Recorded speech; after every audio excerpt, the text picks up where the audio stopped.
Hello everyone, I am Oliath Ganguly, currently pursuing MBA in Agribusiness Management.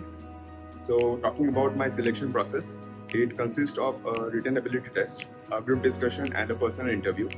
In written ability test, we were given topics from the current affairs and the trending topics that were going on in that particular year, like the effects of COVID-19 on economics and the Russia-Ukraine war. For GD, we were given to speak on an abstract topic. My topic of discussion was the effect of pandemic on mergers and acquisitions. For personal interview round, I was asked questions from my undergraduation, my hometown, and about my family background. This was followed by some basic personality-based questions. As a whole, the interview was an informative and interactive session. While preparing for VAT and GD, I focused on current affairs, some abstract and general topics.